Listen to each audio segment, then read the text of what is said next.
வணக்கம் மக்களே. ஒரு 3 ஆண்டுகளுக்கு முன்பாக தமிழ்நாட்டில் கள்ளக்குறிச்சி அப்படிங்கிற ஒரு ஊரில் ஒரு பள்ளியில் ஸ்ரீமதி என்ற ஒரு மாணவி மரணம். இன்ன வரைக்கும் அது வந்து கொலையா தற்கொலையா அப்படிங்கிறதே தெரியலை.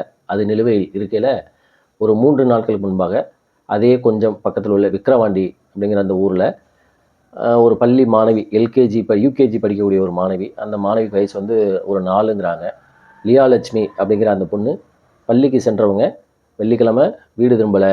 பார்த்தீங்கன்னா அவங்க வந்து இறந்துட்டாங்க, செப்டி டேங்கில் விழுந்து இறந்துட்டாங்க அப்படிங்கிற செய்தி கடந்த 3 நாட்களாக பத்திரிகைகள்லாம் வருது. இது தொடர்பாக அந்த பள்ளியோட தாளாளர், கரஸ்பாண்டன்ட்டு, அதுக்கப்புறம் அந்த கிளாஸ் டீச்சர், ஒரு கூட அந்த ஹெச்எம் எல்லாம் ஒரு 3 பேர்த்த 3 பேருமே பெண்கள்.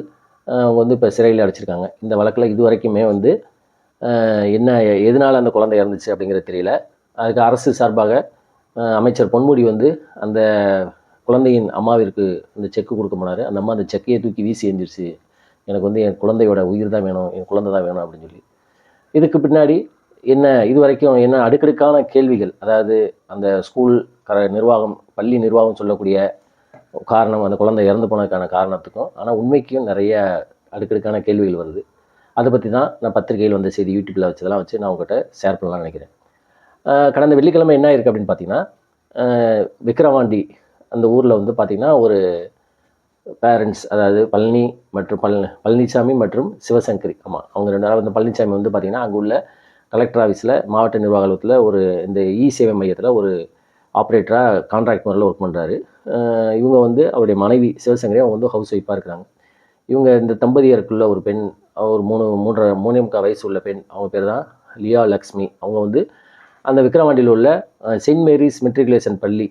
ஏன்னா இந்த பள்ளி, அதாவது அரசினர் பள்ளியில் கவர்மெண்ட் ஸ்கூல் நடந்துச்சுன்னா உடனே அந்த பேர் வந்து 10 முறை சொல்லுவாங்க. அதே நேரத்தில் இந்த மாதிரி தனியார் பள்ளி என்ன நடந்துச்சுன்னா அந்த பேரே சொல்ல மாட்டாங்க. அந்த பள்ளியோட பேர் வந்து செயின்ட் மேரிஸ் மெட்ரிகுலேஷன். இது ஒரு கிறிஸ்துவ பள்ளி. எல்லாருமே வேலை பார்க்குற எல்லாருமே கிறிஸ்டியனாக இருப்பாங்க. கரஸ்பாண்டன்ட் கிறிஸ்டியனாக வச்சுக்கோங்களேன். இந்த பள்ளிக்கூடத்திற்கு இது வந்து ஒரு இங்கிலீஷ் மீடியம், ஆங்கில வழி கல்வின்னு வச்சுக்கோங்க. அந்த கிராமத்தில் உள்ள எல்லாருமே வந்து அந்த பசங்க வந்து அரசு பள்ளி சரியில்லாதனால அந்த பள்ளியில் தான் படிச்சுட்டு இருந்திருக்காங்க. இந்த ஸ்கூலில் பற்றி நிறைய ஒரு சம்பவம் நடந்ததுக்கப்புறம் தான் அந்த ஸ்கூலை பற்றியான நிறைய தகவல் வரும். அந்த ஸ்கூல் வந்து ரொம்ப ஸ்ட்ரிக்ட்டு, ஃபீஸ் வந்து ரொம்ப ஸ்ட்ரிக்டாக வாங்குவாங்க. இல்லாட்ட பிள்ளைகளை வந்து உடனே வீட்டுக்கு அனுப்பிச்சிடுவாங்க, உள்ளே விட மாட்டாங்க, அப்படி இப்படிலாம் இப்போ அடுக்கடுக்கான புகார் வருது. ஆனால் எப்படி வந்து அந்த பள்ளி வந்து ரொம்ப கொடுமையாக ட்ரீட் பண்ணி நடத்துது அப்படிங்கிறதுக்கு இந்த சம்பவம் நடந்தோடனே ஒட்டுமொத்த கிராமமே வந்து அந்த ஸ்கூல் முன்னாடி நின்று போராடுறாங்க அப்படின்னு கூட சொல்லலாம். சரி, இது வந்து சம்பவம் நடந்துருக்கு.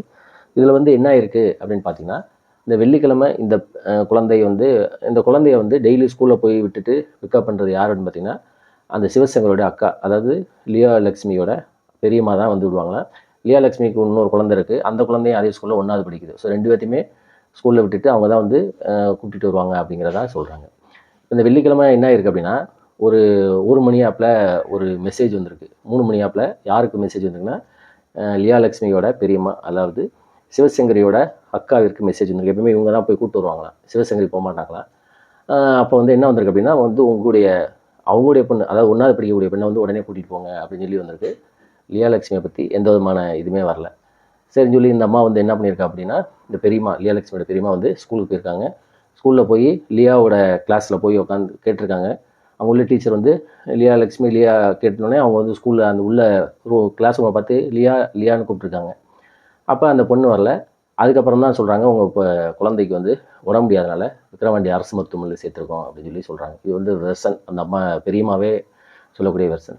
சரி, அந்த ஸ்கூலோட நிர்வாகம் என்ன சொல்லுது அப்படின்னு பார்த்தீங்கன்னா, லியா லக்ஷ்மியை வந்து அந்த 11 மணிக்கு அவங்க வந்து கிரவுண்டில் விளையாண்டுட்டு இருந்ததாகவும், அதுக்கப்புறம் விளையாண்டுட்டு இவங்க வந்து இது இயற்கை நேச்சுரல் காலுக்காக போனதாகவும், அவங்க போகையில் அந்த பாத்ரூம் பக்கத்தில் ஒரு செப்டிக் டேங்க் இருந்திருக்கு. அந்த செப்டி டேங்க் வந்து கவர் வந்து சரியாக மூடப்படாமல் துருப்பிடிச்ச இரும்பு தகரத்தால் மூடப்பட்டிருக்கு. அது மேலே போய் நின்றுருக்காங்க, அதனால் உள்ளே விழுந்துட்டாங்க. இது வந்து பள்ளி நிர்வாகம் சொல்லக்கூடிய ஸ்டேட்மெண்ட்டு. அவங்க விழுந்ததுக்கப்புறம் நாங்கள் வந்து ஒரு 1/2 மணி நேரத்துக்கு அப்புறம் தான் வந்து போய் பார்த்தோம். அதுக்கப்புறம் நாங்கள் வந்து எங்கள் ஸ்கூலோட டிரைவர் வந்து உள்ளே இறங்கி குழந்தையை காப்பாற்றினார். நாங்கள் வந்து முண்டியம்பாக்கம் அரசு மருத்துவமனைக்கு எடுத்து போனோம், இறந்து போயிட்டாங்க. ஸோ குழந்தை வந்து அந்த செப்டி டேங்கில் விழுந்து தான் இறந்துருச்சு அப்படின்னு சொல்லி பள்ளி நிர்வாகம் சொல்லுது. சரி, லியா லக்ஷ்மியோட அம்மா என்னென்ன கேள்வி கேட்குறாங்கன்னா, குழந்தையோட செப்டி டேங்கில் விழுந்தால் குழந்தையோட ட்ரெஸ்ஸு முழுவதும் ஈரமாக இருக்கணும். அந்த குழந்தையோட ட்ரெஸ் ஈரமாகவே இல்லை, அது ஒன்று. 2வது இவங்க என்ன சொல்கிறாங்க அப்படின்னா, குழந்தை வந்து ஒரு 1 மணி ஆப்பில் விழுந்திருந்தா கூட 2 மணி நேரம் 3 மணி 2 மணி நேரம் அதாவது 3:00 வரைக்குமே வந்து எங்களுக்கு எந்த இன்ஃபர்மேஷனுமே வரல.